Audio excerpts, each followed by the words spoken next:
Hi Fitter Runners, happy Teach It Tuesday. We are in week 8. That means we are almost at the end of our program. Our 60 days is almost up. I know, tear. But the good news is we are offering phase 2. So if you liked what you saw in phase 1 and you're ready to progress, please join us for phase 2. Today I wanted to talk a little bit about some things that you'll see, that you've seen in these workouts, and some more of what you'll see in phase 2. So there are 3 planes of motion, and all are important for running. And you've had a taste of all 3 planes of motions in the exercises that you've received throughout phase 1. However, most of them have been in the sagittal plane. And what I mean by sagittal plane is that your body is either moving forward or backward or up and down. So a squat is in sagittal plane. Jumps are in sagittal plane. Running is in sagittal plane. Lunges is in sagittal plane. Walking is in sagittal plane. So if you think about a lot of activities you do every day, most of them are in sagittal plane. However, the other 2 planes are also important. The other 2 are transverse, which is when you rotate side to side. So your body's staying in place, but you are rotating side to side. And then frontal. Frontal is moving to the right or moving to the left. So it's lateral movement. Now, when we run, we are primarily in sagittal, right? We're moving forward. Usually we're running forward, not backward or to the side. However, other things are happening. When you run, the force that you're absorbing from hitting the ground does cause a rotation of your chest and your pelvis. So think about your arms swing, right? And your legs swinging.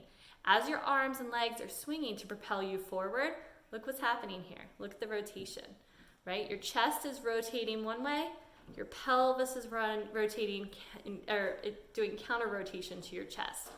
And that helps you keep moving forward with those arm swings and those leg swings.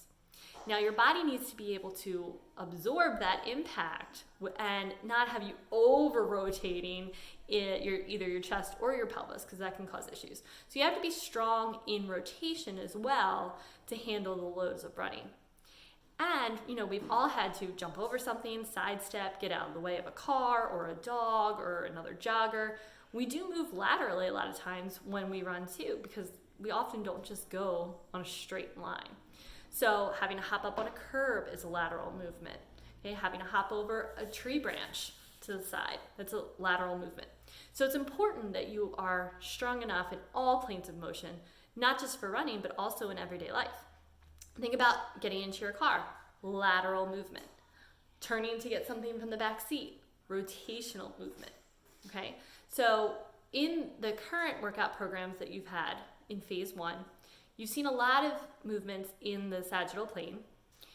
However, we've given you a little bit more in the other planes as you have progressed.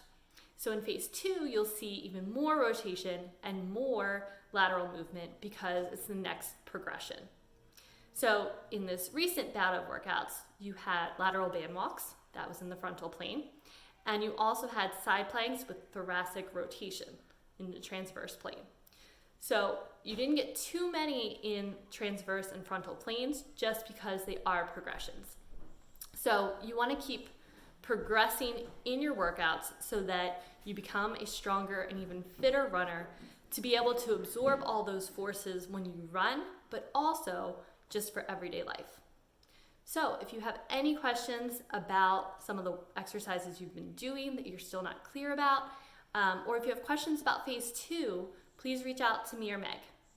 Okay, happy Tuesday, and let's finish strong.